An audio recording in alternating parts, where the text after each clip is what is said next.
It's very important to take the time to educate your customers about your products and what your products do. So in this video, what you're going to see me do is take some time.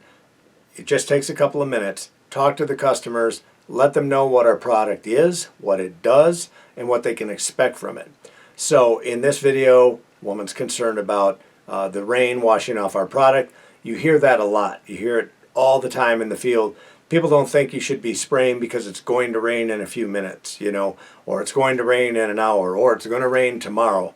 So if you take the time to explain to your customers that our products etch into the foliage, it's almost like a glue additive we put on there to help hold everything in place, and then explain, where the mosquitoes go, how the mosquitoes react, how we attack them, and what our products are capable of doing. So if you take that time to go through those steps, you'll find that customers are way more understanding, and then the next time you come, and if it does happen to rain right after you left, they already had this conversation with you, and they know they're kind of at ease with everything, and they're not worried that your product isn't going to work. So you're saving yourself a lot of troubles down the road if you just take a couple of minutes and explain things ahead of time to the customers.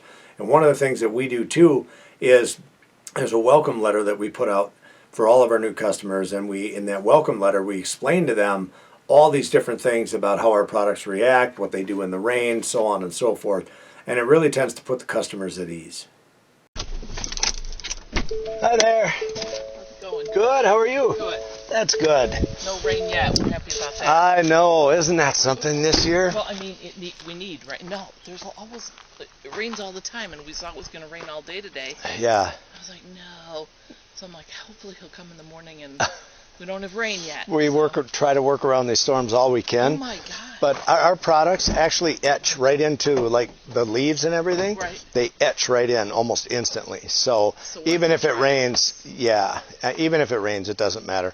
And what most people don't understand too is, like, if you ever look at a leaf, see how they're... Like, why do you put it in the leaves? Because... For the mosquitoes? Yeah, because mosquitoes like shade. That's why they're really in the shaded areas, like especially underneath like these ferns. Yeah. Because it's shady underneath. Mosquitoes will hold underneath your eaves of your house. That's why we spray that. Yeah. Because they literally hang upside down like this. Just waiting. Just waiting. And they sit up here because it's shady. If they were on the top, they'd be exposed to the sunlight, which they don't like. Sure. So that's why we aim to try to get underneath everything. Right. And so if you ever watch rain, or you wonder about rain, watch a leaf one time. Leaves, here, I'll just grab one. So this, for example, they have this kind of a wax coating on them on both sides, okay? But when the rain comes, rain hits this, and what does it do? It runs off. It runs off. It doesn't even get to the bottom of it. Okay. But ours, even if it did, our stuff etches right in, and you'll see us like we're going up and down with our wand. Spraying, yeah. Yeah, to try to coat the whole thing. But even though we know the mosquitoes don't go on top, they're underneath.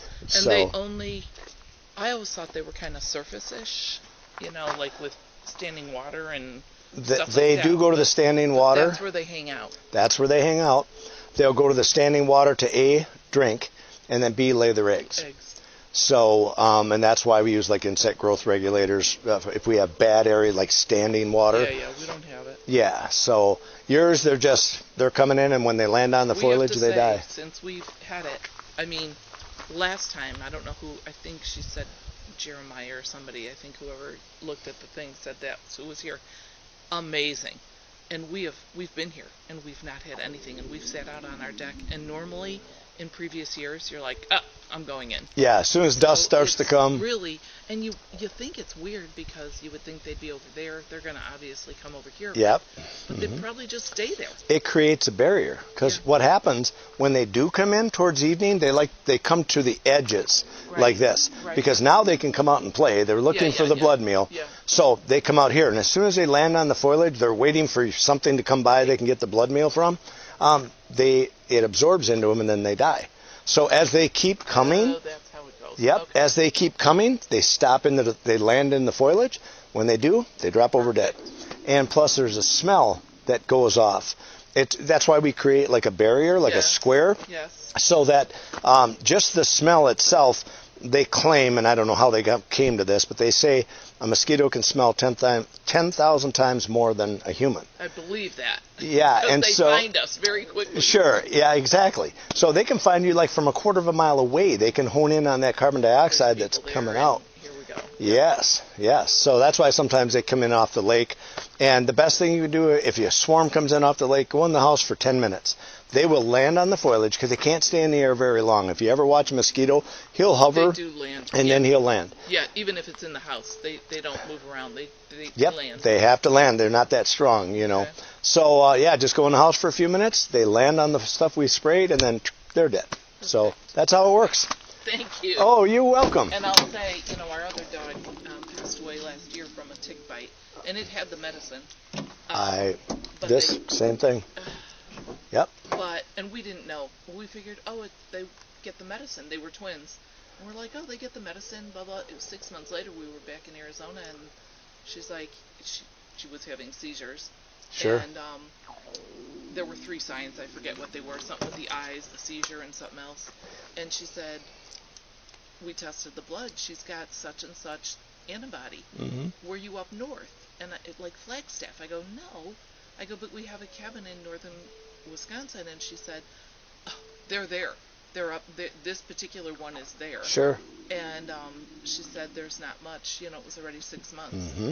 And so after that, like last summer when we were here just with this one, I was carrying her everywhere because I was just panicked. Sure. Because we found we don't let them run around through this. Mm-hmm. They run up the road. They do a little bit up in here. Sure. But we would find occasional, probably in a season, we'd find 5. Mm-hmm. But without it, what would happen? Well, without the medicine, they would come on us. I Yeah. mean, they don't die. They don't die. Yep. But now, last year was the first year we had you guys. We did not find a single tick. Really? And I mean, I was watching her more. That's but fantastic. This year, I'm not even. We don't let them run, so they would not. But even Sure. up in here, I'm letting her go up there, and I've not seen a single one. Right. So. And the big difference too, I just had this conversation with my previous customer 20 minutes ago.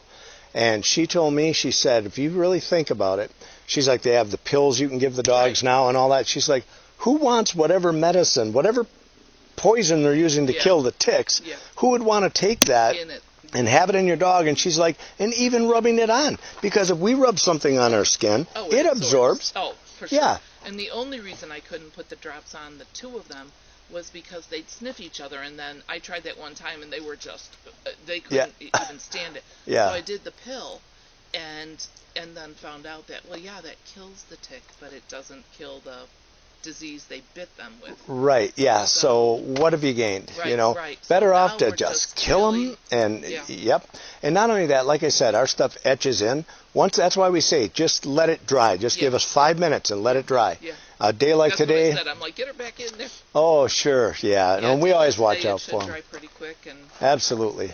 like I say, we're knocking on something because. Oh, well, that's great. This one has not had anything in the 2 years we've used you, so. Well, that's fantastic. We appreciate having you. The mosquitoes are annoying, but the tick is worrisome because of what we had. Is this what happened with your? Yeah, that's Jerry Lee. Yeah, he died Limes. So yours was Lyme. His was Limes, yep. And that's hard to find. I mean, you can't find that on even a white dog. Yeah, and not only that, they call it, what do they call it? Osteo something or whatever. It's a form of Lyme's. That's what they are. Yeah. And mosquitoes are finding are transferring Lyme's disease now. And, yep. And my father-in-law's in a wheelchair. My daughter has it. Her kids have it because of ticks. And now they're claiming the mosquitoes are passing it because they land on deer that are infected. Absolutely. And then they come and land on you. They can carry Lyme. Yes. Yeah, wait till that hits us, Right. We'll get as many as we can. All right. So I took the time to explain everything to the customer, and at the end of the day, they really appreciate you taking that time to explain things to them.